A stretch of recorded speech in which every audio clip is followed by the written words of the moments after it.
Hi, I'm Nikki Beaver, and this is NFRW on the Issues Part 2. Is foreign interference causing chaos on college campuses? Stay tuned for Political Pulse from the Hill, where I sit down with Senator Thom Tillis to discuss his Deterrent Act that is aimed at combating just this.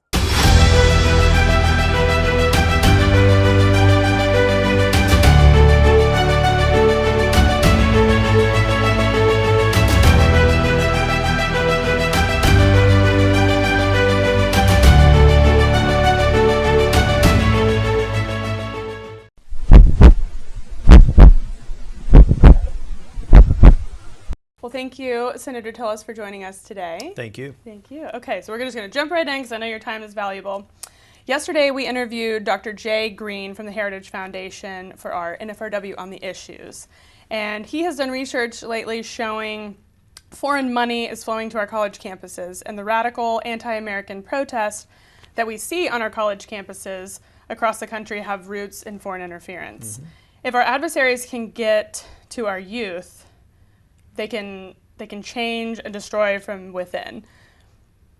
And it's much cheaper, arguably, to do that than building tanks or airplanes. What are we doing as a country to counter this and to stop this foreign interference on our college campuses?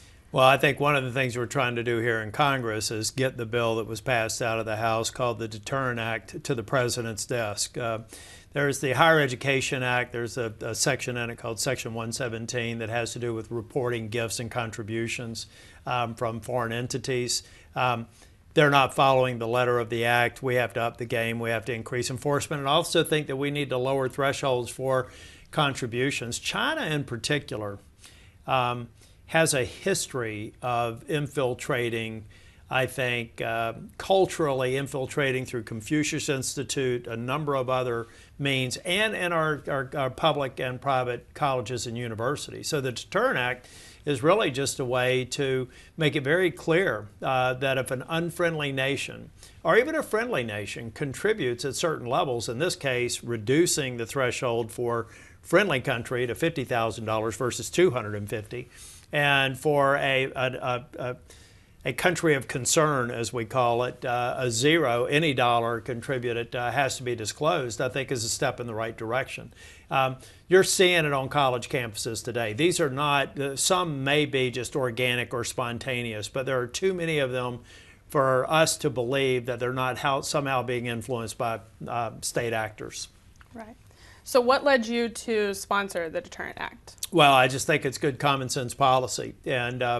And we really, you're catching these young people at their early stages. And we already know that so many colleges and universities are liberal. Take a look at what's happening in Colombia right now. That's really ground zero for the Palestinian protesters and Israelis stepping up and pushing back. But we're seeing these become breeding grounds for, I think, misinformation. And I want universities to grow good, strong, objective thinkers. They can choose at some point in their future to be a conservative, a liberal, or a libertarian. But I want them to be taught logic, critical thinking, objective decision-making skills, not to be indoctrinated before they're really even at a point to where they can make independent decisions. And we're seeing that every single day at universities across this country, private and public institutions. Absolutely. So what do you think the direction of this bill is? Do you think it has the legs to make it all the way through? And if it does, will Biden sign it? I suspect this is going to be a bill we're going to have to reintroduce and pass next year in what I hope is a Trump administration. You know, Biden has caved. He sees a Michigan vote of some number of people sympathetic to Palestine threatening him, and he caves. He's weak on leadership in Israel. He has the audacity to question, to basically call for elections in a sovereign nation that's under attack.